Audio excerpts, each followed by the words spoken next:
The cracks in our marriage didn't appear overnight. They were hairline fractures, invisible to the naked eye, spreading silently beneath the placid surface of our lives.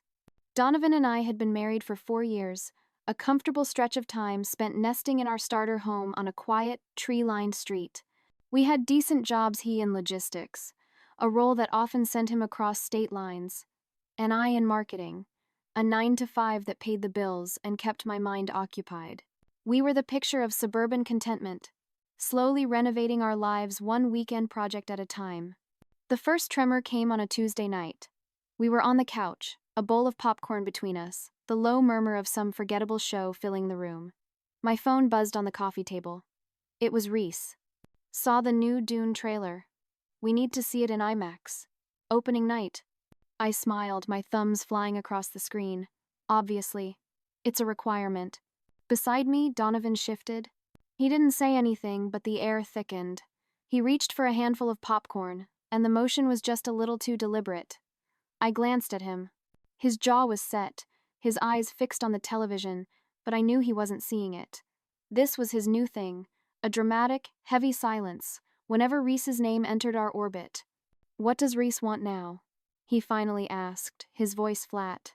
"Just talking about the new Dune movie," I said lightly, trying to brush it off. "He wants to see it opening night." "Of course he does."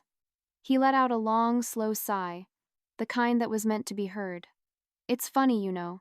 Your face lights up when he calls. It's a different kind of light." I rolled my eyes, a familiar annoyance prickling my skin. "Dawn, don't be ridiculous. He's my best friend. We've been friends since we were 19. What I didn't say, what I had never said in the 4 years we'd been married, was that for about 3 weeks during our sophomore year of college, Reese and I had been more than friends. It was a brief, fizzled-out thing, a blip in our long history that felt so irrelevant it was better left unsaid. Telling Donovan would only plant a seed of drama, a weed that would choke the garden of our marriage for no reason. It was ancient history. It didn't matter. But to Donovan, it seemed everything about Reese mattered. The issue came to a head 2 weeks before the annual Myrtle Beach trip. It was a sacred tradition for my college friend group. The one weekend a year we shed our adult skins, our mortgages, our job titles, our responsibilities, and became the kids we used to be. 3 days of sun, sand, and cheap beer on a sprawling deck overlooking the ocean. I lived for it. We were having dinner, a pasta dish I'd spent an hour on, when Donovan dropped the bomb. He set his fork down with a soft click. "I don't think you should go to Myrtle Beach this year." I laughed, a real, genuine laugh, because I thought he was joking. His expression remained unchanged, serious and unyielding. The laughter died in my throat. "You're serious?" "I am," he said, his gaze steady. "I don't like the energy between you and Reese. It's inappropriate." "Oh." The word hung in the air between us, ugly and accusatory. "Inappropriate?" My voice rose, indignation boiling in my blood.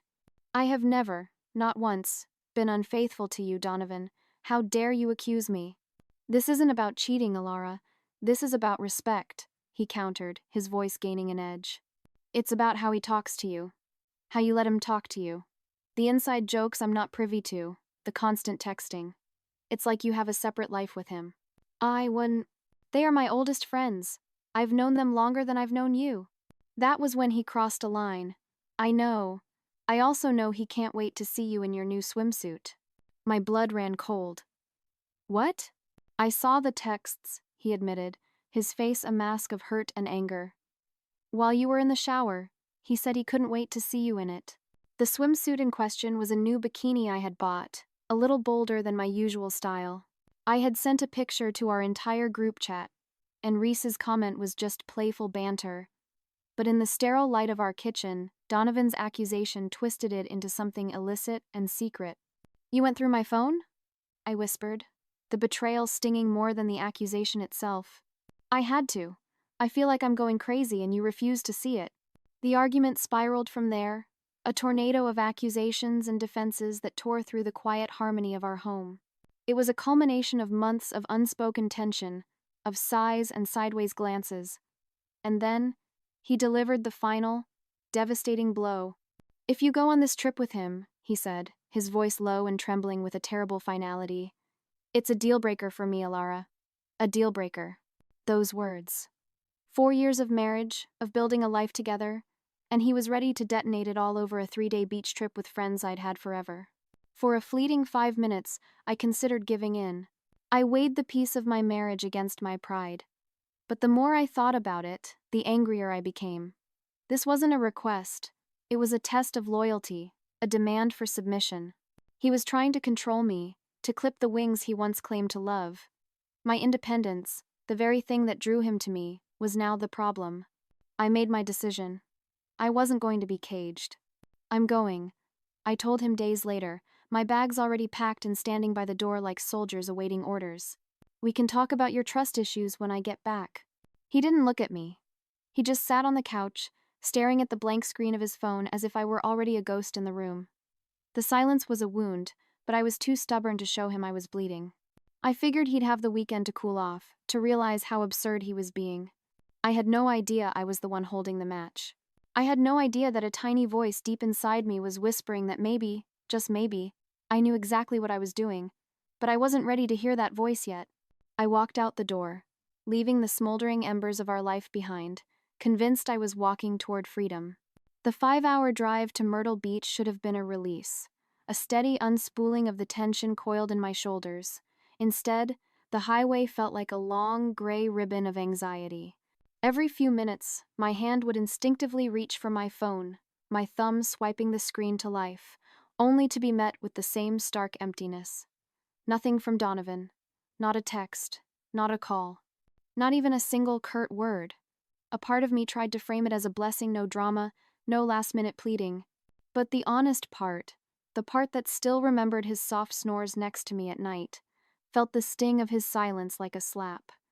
4 years, and he couldn't even manage a drive safe. Whatever, I thought, cranking up a playlist of Angry Girl rock from the 2002nd. I pushed him out of my mind, replacing the image of his stony face with the promise of salt air and familiar laughter. When I pulled into the gravel driveway of the sprawling, slightly run-down beach house, Reese was already on the porch, a beer in hand, silhouetted against the setting sun. He grinned as I stepped out of the car, and the tight knot in my chest loosened. "You made it," he said, pulling me into a big hug. As he held me, his lips brushed against my ear, and he whispered, "Proud of you for coming." A strange flutter erupted in my stomach.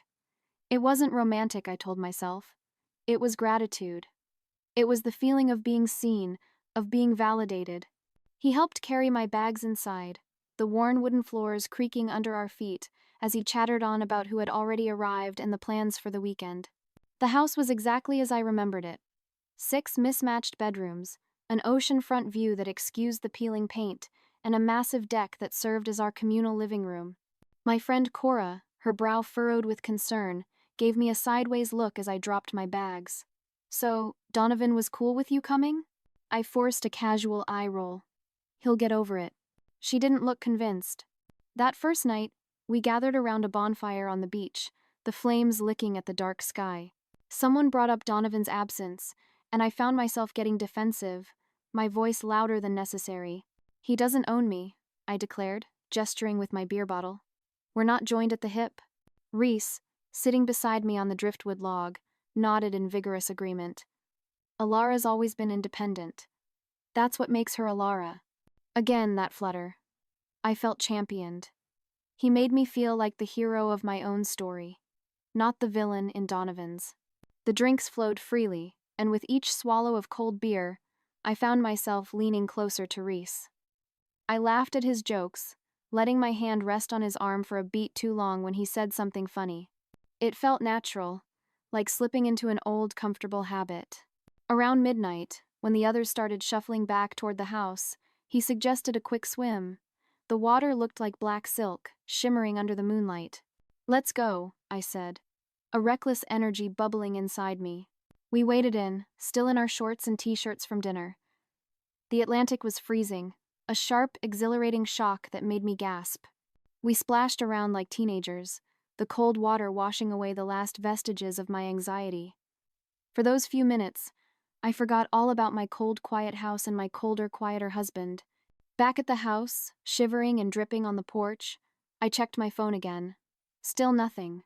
A bitter little thought took root in my mind. He doesn't care. So, I opened Facebook. I found a generic photo of a beach sunset from my camera roll and paired it with a quote I'd seen somewhere. Sometimes the people who claim to love you the most are the ones who try to clip your wings. I hit post and watched the likes begin to roll in, each one a tiny hit of validation, a small rebellion against the man who had dared to give me an ultimatum. The next day dawned bright and hot, the sun beating down on the sand with an intensity that felt like a dare. It was the day I decided to burn it all down. I put on the new bikini. It was a deep emerald green, with more straps and cutouts than anything I owned.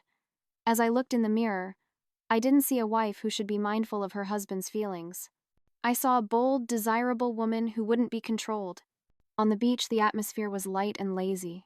Music played from a portable speaker, and a cooler full of beer and hard seltzers sat between our towels. Everyone was taking photos, documenting the perfect, sun-drenched day.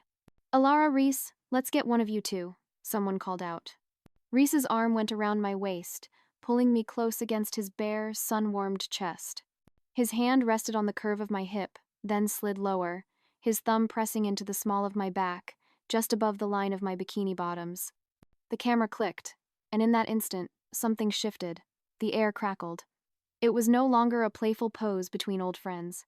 It was a statement.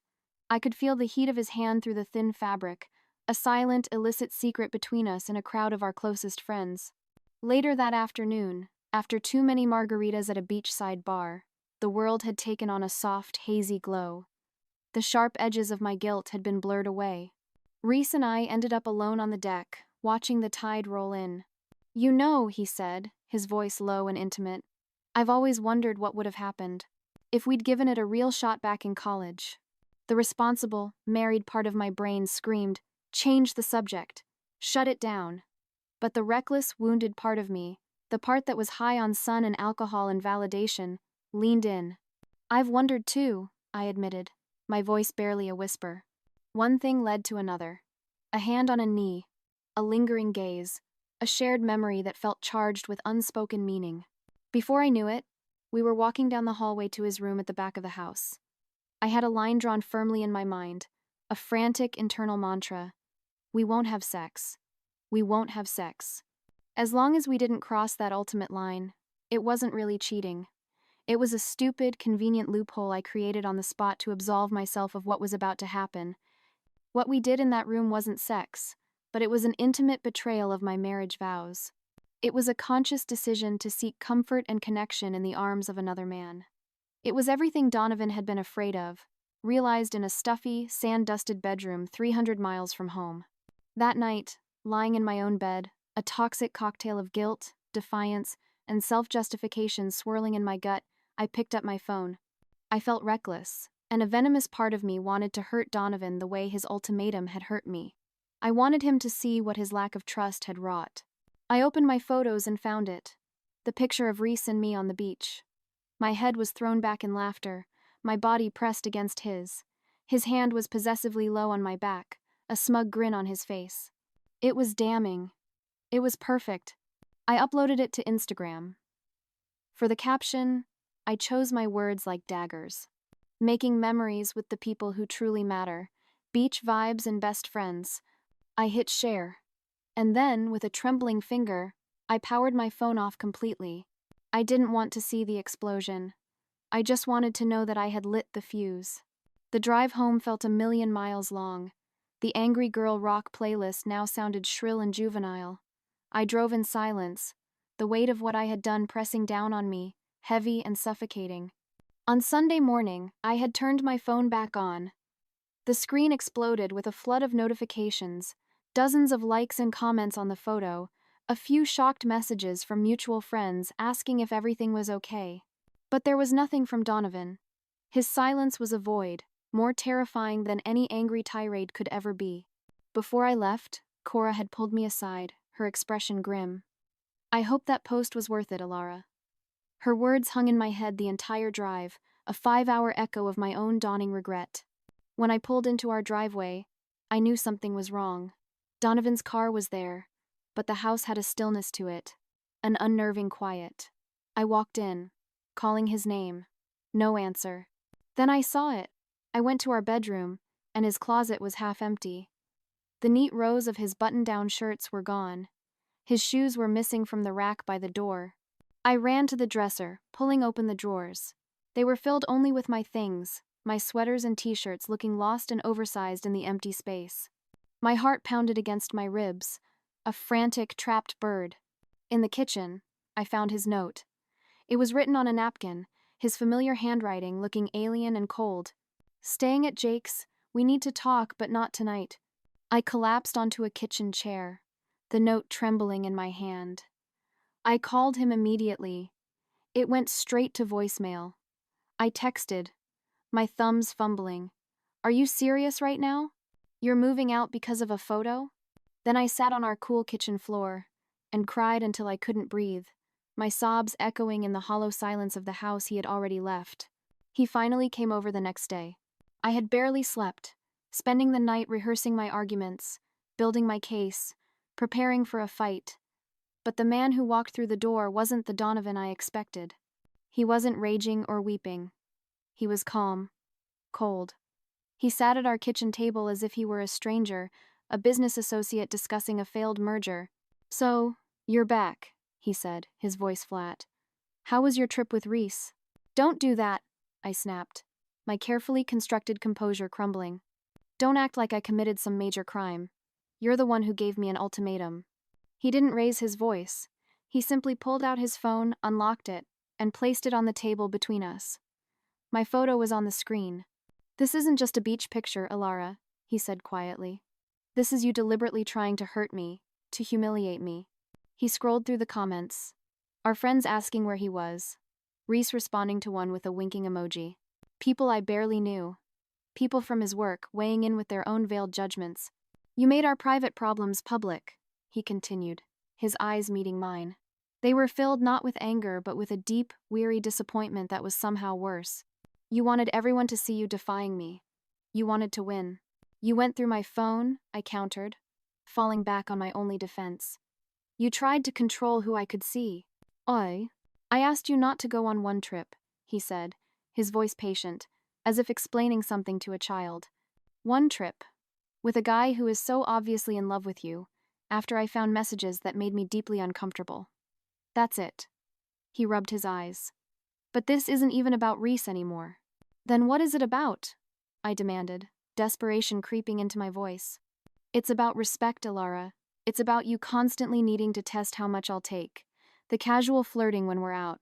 The way you shut me out of your inside jokes with your friends. The way you are always the victim whenever we fight."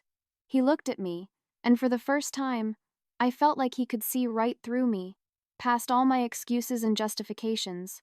"I saw the beach photo, Alara. And I know what happened with Reese." My blood ran cold. "Nothing happened." I lied automatically, the words tasting like ash in my mouth. "Don't!" He held up a hand, stopping me. "Cora's sister, Katie, saw you coming out of his room at 2 in the morning. She texted me because she was worried." I was cornered, trapped by my own deceit. "We didn't have sex," I insisted, my voice cracking. "That's not cheating." Donovan just stared at me. His face was a mask of disbelief, of profound disillusionment. "Do you actually believe that?" he asked softly. "That anything short of intercourse is acceptable to do with another man when you're married? Is that the line?" "It's not like I planned it," I cried, the tears finally coming. "And maybe if you hadn't been so controlling, I wouldn't have—" "Stop." His voice was quiet but firm as steel. "No more making this my fault. I'm staying at Jake's for now. I need space. To think." "You're overreacting," I said, panic rising in my throat. This wasn't how this was supposed to go. I was supposed to win. He was supposed to back down. "I came back, didn't I? I'm here." He stood up to leave, his chair scraping softly against the floor. "Physically, maybe," he said, looking at me one last time before he turned away. "But you haven't been present in this marriage for a long time, Alara. And," he paused, his final words a gut punch, "neither have I. That's on both of us." And, when he walked out the door, closing it gently behind him, I had the terrible, sinking feeling that I had miscalculated everything. What I thought was a game of chicken, a battle of wills to see who would back down first, was actually the end. I had held my ground so fiercely, and I had lost everything I was supposedly fighting for. In the days after Donovan left, the fallout hit like a tsunami. I made the mistake of logging onto Facebook, where that stupid, triumphant bikini picture had become a public memorial for my marriage. Mutual friends, people who had danced at our wedding, were leaving comments on Donovan's page. Sending you strength, man? Thinking of you, D. Even my own cousin Amber, who I thought was firmly on Team Alara, had written, Sending you strength, Z. As if I were the villain. As if I were the one who had wounded him, and not the other way around. I called my mom, sobbing, and gave her my carefully curated version of events. Donovan's controlling behavior, the unfair ultimatum, my innocent desire for a weekend with friends. She was sympathetic at first, her voice a soothing balm of maternal support. "Oh, honey," she cooed. "He's always been so reasonable. I'm sure this is just a misunderstanding. I'll talk to him." 3 days later, after she'd spoken to Donovan, her tone was glacial. "You did what with Reese?" she demanded. The warmth gone from her voice. "Alara Ann, I raised you better than that." She launched into a lecture about marriage vows, respect, and dignity. When I tried to explain my technical loophole about not actually having sex, she practically hung up on me. Even my own mother was judging me. The next blow came from an unexpected source. I was in the grocery store, miserably pushing a cart through the dairy aisle, when a voice called my name. It was Isla, Reese's girlfriend. She hadn't been on the trip because of work. "Hey, Alara," she said, her smile as brittle as a frozen leaf. "How was the beach? Reese told me you all had quite the weekend." My stomach dropped. "It was fun," I managed, my voice thin. "Same as always." She studied me, her eyes like chips of ice. "You know, Reese told me everything. About your little after-hours activities." She leaned in closer, her voice dropping to a conspiratorial hiss. "And just so you know," he laughed about it later. "Said you seemed to think it meant something. But it was just Alara being Alara." I felt like she had slapped me. "He's my friend," I said weakly. "No, honey," she corrected, her fake smile returning. "He's my boyfriend, who you've been completely inappropriate with. And you're a married woman who should know better." She pushed her cart past me, then paused. "Or, I guess, we're a married woman. I hear Donovan's filing papers." "Alu, filing papers?" My heart raced. She had to be lying, just trying to hurt me. But when I got home, a sick feeling led me to our shared laptop. I opened the browser. There it was in his search history. Consultation with divorce attorney, law firm name. It was scheduled for the next day. The final, most devastating truth came from Cora. We met for coffee, and I could tell she was uncomfortable, stirring her latte over and over again. "Just spit it out," I said, my nerves frayed. She sighed, placing her spoon down.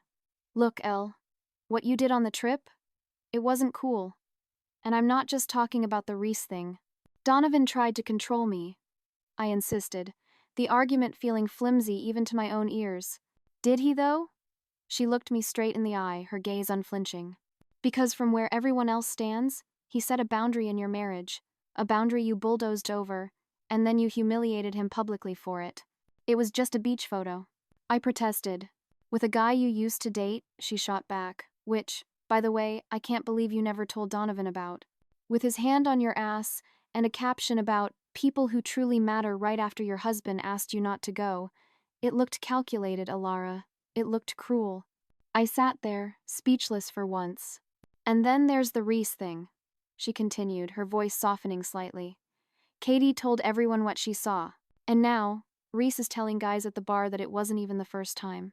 "He's lying," I said, my blood running cold. "That never happened before." Cora just gave me a sad, pitying look. "Maybe. But here's the thing. People believe him.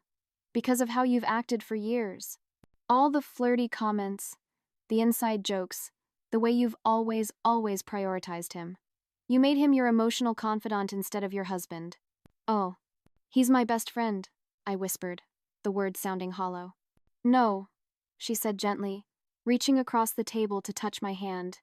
I'm your best friend, and as your best friend, I need to tell you, you messed up. Big time. And I don't know if you can fix it. As I drove home, her words echoed in my head. I realized something I had been desperately avoiding. People weren't just taking Donovan's side because they liked him better. They were taking his side because, in this story, I was the villain. And that was the hardest pill of all to swallow. After a week of suffocating silence, I decided I had to fix the mess I had made. I wasn't ready to admit I was completely wrong. Hello, the ultimatum was still controlling. But I could see, through the fog of my self-righteous anger, that I had taken things too far. I texted Donovan asking to meet for dinner. To my surprise, he agreed. I spent hours getting ready. A desperate, meticulous ritual. I'd chose an outfit I knew he loved, a deep blue dress I'd worn on our first anniversary. I made reservations at the little Italian place where we'd had our rehearsal dinner, a place steeped in our history, in the memory of our hope. I was going to remind him of what we had. I practiced my apology in the mirror, aiming for a tone that was sorry but not submissive, remorseful but not pathetic. When he walked into the restaurant, my heart did a painful little skip. He looked good but tired. The lines around his eyes were deeper. He sat down without kissing me hello, and I knew this wouldn't be easy. I'm glad you wanted to talk, I started, my voice softer than I intended. I've missed you. He just nodded, his expression unreadable. I want to apologize, I continued, reaching for his hand across the table. He let me take it, but his fingers remained limp and cool in mine. Things got out of hand at the beach. The photo was thoughtless and cruel. I'm so sorry. And what happened with Reese? He asked directly, his gaze unwavering. I faltered. That was a mistake. I'd been drinking and I was so upset about our fight. It didn't mean anything. So, you admit it happened? His voice was steady, but I could see the fresh flicker of hurt in his eyes. Yes, but it wasn't. We didn't actually. I stumbled over my words, hating how guilty I sounded. It wasn't full-on cheating. He pulled his hand away.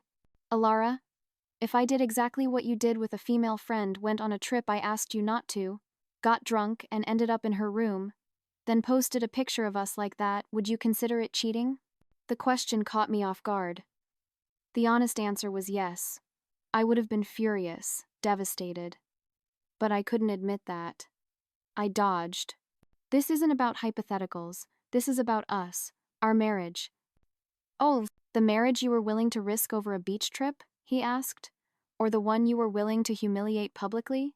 You gave me an ultimatum. I shot back, my plan for a calm, mature reconciliation already derailing. You backed me into a corner. I asked you not to go on one trip because I was uncomfortable with your relationship with another man. He sighed, sounding exhausted. Instead of considering why your husband might feel that way, you turned it into this huge power struggle. Because you were trying to control me. Was I? He looked genuinely curious. Or was I asking for respect? Was I asking for my feelings to matter as much as Reese's feelings? That hit a nerve. Because deep down, I knew there was truth in it. I had always prioritized Reese's place in my life, assuming Donovan would just have to deal with it. I softened my tone, shifting tactics. I just want us to move forward, I murmured. I slid my hand from the table to his thigh, letting it creep upward suggestively. I miss you. I miss us. He gently removed my hand, his touch firm and final. Sex isn't going to fix this, Alara. It never has, even though you've tried to use it that way before.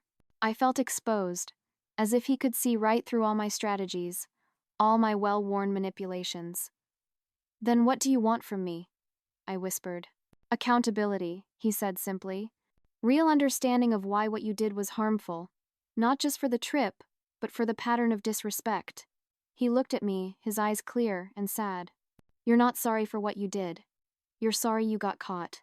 The dinner went downhill from there. I alternated between defensive arguments and tearful pleas. At one point, out of sheer desperation, the ugly, familiar words slipped out. If you leave me over this, I don't know what I'll do to myself. It was a low blow, a tactic I'd used once or twice before when backed into a corner, a veiled threat to make him back down. This time, he didn't take the bait. Don't do that, he said, his voice firm but not unkind. That's emotional manipulation, and we both know it. He placed enough money on the table to cover the bill. I've been talking to a therapist, he said quietly. She's helping me see patterns. Patterns I've been enabling for a long time. M3. So some stranger is telling you to divorce me? I asked bitterly. No, he said, standing up. She's helping me see that I deserve a relationship based on mutual respect. He paused, looking down at me for the last time. I filed the separation papers yesterday, Alara. My lawyer will be in touch. I sat alone in that restaurant long after he left, the plates of uneaten food growing cold on the table. I sat there wondering how it had all come to this. How one weekend, one photo, one mistake could detonate 4 years of marriage. But deep down, I knew the truth. It wasn't just one weekend. It was 100 small choices where I had put my own defiant wants above the needs of our marriage. It was 100 moments where I had chosen Reese's friendship over Donovan's comfort. It was 100 times I had tested the boundaries just to prove that I could, without ever stopping to ask myself if I should. I had won the battle I was so determined to fight, and in doing so, I had lost the entire war.